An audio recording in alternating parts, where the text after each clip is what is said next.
आता दररोज चाललंय तुमचं बाजरीच्या पिठाची आमटी, बाजरीच्या पिठाची आमटी, बाजरीच्या पिठाची आमटी. आज सगळं सोडून देते. बाजरीच्या पिठाची काय आमटी असते ती आज तुम्हाला बनवून दाखवते. आणि हे कोणाला माहित नाही, आम्ही लई खाईत ह्याच रेसिपी करून. जुन्या काळातल्या रेसिपी आहे बाजरीची आमटी पिठाची. एकदम सोपी रेसिपी. तुम्ही पण नसलं कालनाला ना काही घरात खुशाल करीत जायची खात जायची.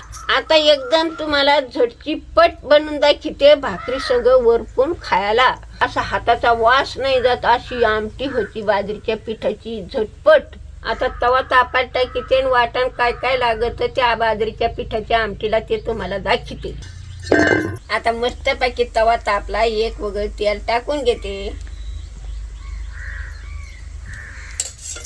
आता तेल चांगलं तापलंय. आता खोबरं तळून घेते. तळून घ्यायचं चांगलं लाल करत. मग खोबरं तळलं का त्याच्यासोबतच धने घ्यायचे तळून. मग ते तळलं का मग मिरच्या घ्यायच्या तळून. मग कांदा घ्यायचा तळून. मग किती भारी आमटी होती आपली. खोबरं चांगलं लाल गरज भाजलं का मग तरी येते आमटीला. आता धने घेते टाकून. लई जळून नाही द्यायचे धने, मग कडू लागत.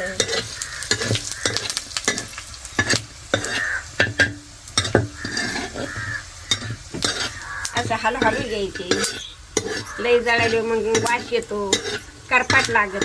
आता हे पण भाजले. आता तळून निघाले चांगले. आता काढून घेते.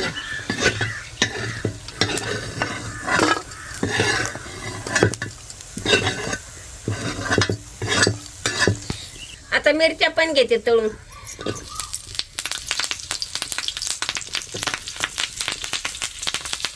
आता तडतड चांगल्या भाजायच्या.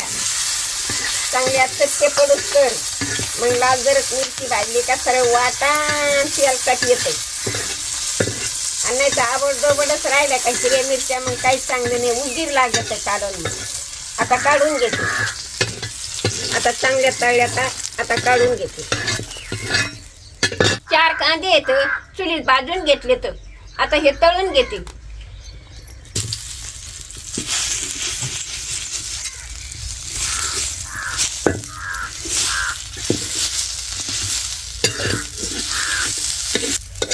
असे तळून घ्यायचे चांगले. म्हणजे मग मस्तपैकी वाटण होतं. चांगलं भाजलं वाटायला सोपं जातं. आणि कच्चा कांदा राहिलो ढवळं शिपीत वाटण येतं. आणि जास्ती काळा झाला का मग तरी भाज कांदा होतो आणि वाटाणं तरी भाजी येतं. आता काढून घेते. वाटी भरली की बाळी व बाजरीचं पिठे उस तेल टाकी ते पण भाजून घेते. थोडंसं तेल टाकायचं. असं भाजून घ्यायचं लाल जरत. लई जाळायचं नाही.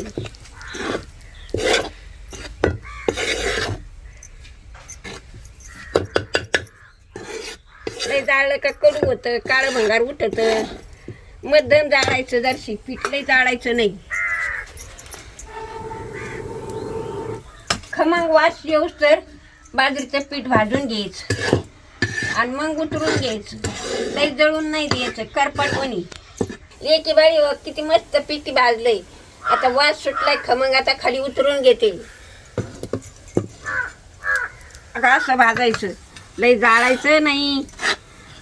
असं मध्यम असं जाळून नाही घ्यायचं लई. असं किती लाल जरत पीठ भाजलंय असं लालच पीठ भाजायचं. नाही तर कोणाचं ऐकताना पिठाची पर्राक करताना मग म्हणताना आजीनं कसं केलं बाया ना मला सांगितलं नाही नीट कर काय नाही. बघा कसा वास येतोय. असा वास आला पाहिजे बाजरीच्या पिठाचा. लेकी बाळी अगोदर खालासनी ठेसून घेऊ. 2 तुकडे खोबऱ्याचे घेतलेत. 10-12 कांड्या लसणाचे घेतल्यात. ही लसणाची याची दोईची खालासनी करून घेते बारीक ठेसून. अगोदर खोबरं ठेशीचे. आता वाटून घेते खसाखसाच लसूण खोबरं.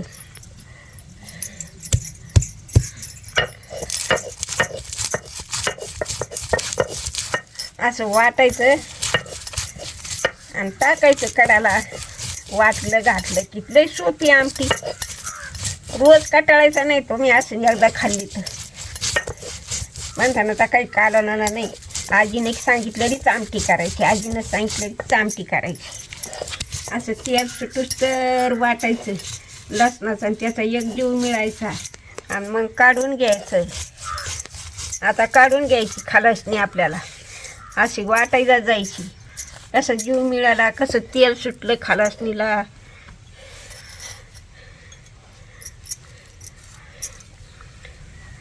वाटून घेते. सगळं भाजलेलं आहे. धने, खोबरं, कांदा, मीठ, मिरची एवढं घेतलं. एवढं वाटून घेते.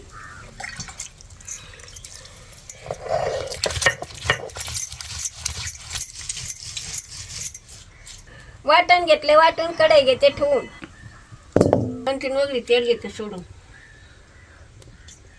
म्हणजे तरी घेते जरा.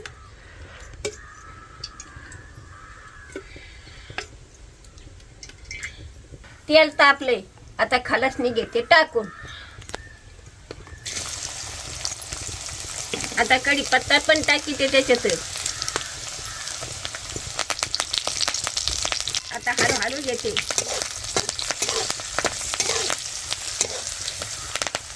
असं लाल जरच भाजायचं. लई जळून नाही द्यायचं. लई जळाल्यासारखं कडू कडू एक लागत. आता लाल जरत खालसनी तळली. आता मसाला हळद टाकून घेते. तुमच्या आजीचा घरचा मसाला हे पण टाकून घेते. आता हळूहळू घेते. तर थोडीशी कोथिंबीर परताळ टाकीते. आता वाटलेलं वाटण टाकीते. आता वाटण टाकले परतायला. आता याला तेल उतरस तर परतून घ्यायचं. मग आज भाजलेल्या पिठाचं पाणी करून याच्यात टाकायचं. आता परतू घातले तर पिठाचं पाणी करते. लई घट नाही, लई पातळ नाही करायचं. वरपाय दोरगीच करायची अशी सणाची आमटी वणी. लई घट केलं मग नाही तरी येत त्याला आणि मग ती गोड नाही लागत. अशी पातळ असली का वरपायला सोपी जाते. बघा आता आजीची आमटी बाजरीच्या पिठाची. नाव घ्या मग बाजरीच्या पिठाची आमटीचं. आता टाकीते कालवलेल्या पिठाचं पाणी.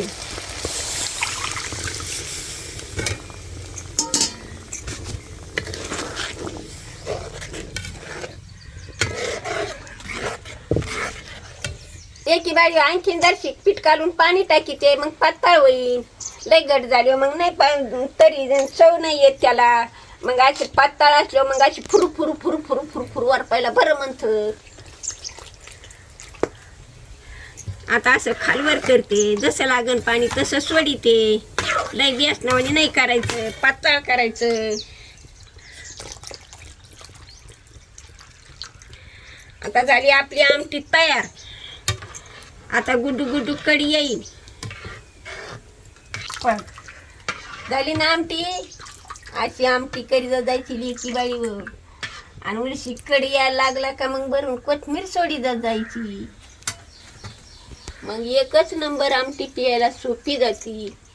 चुरून खा, पियत राहा. भातासंग खा, ज्वारी संग खा, चपाती संग खा, कशा संग खा.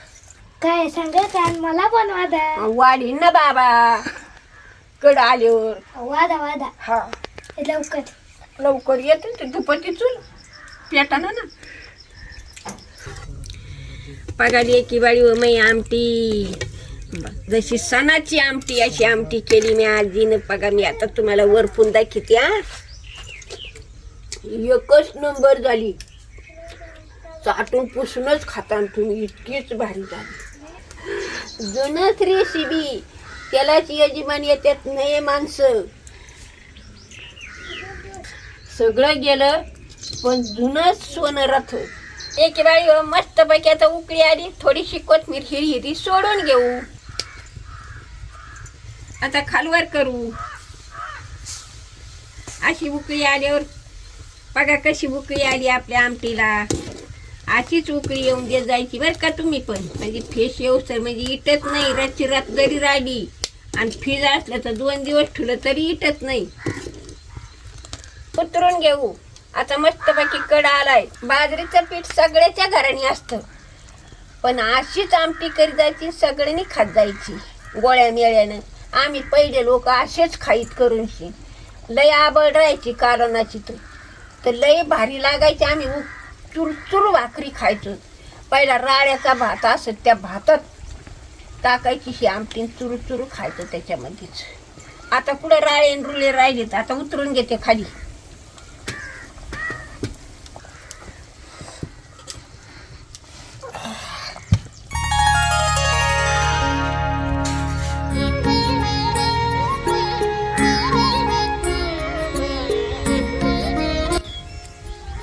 लेकी बाई हो, एकच नंबर झाले. अशीच करी जा ना, अशीच खात जा. गार पडी तर लय मग चव जाती. ऊन अशी फराफरावर पिता येते. आजीला फुलं नसलं केलं तर लवकर फुलं करा, 2 लाख आजीचे लवकर करा. आणि व्हिडिओ जर आवडला असला तर लाईक पण करा आणि शेअर पण करा. पुढच्या रेसिपीला रेडी राहा. आजीला विसरू नका. टाटा करते तुम्हाला आणि बेटा मोरच्या व्हिडिओला.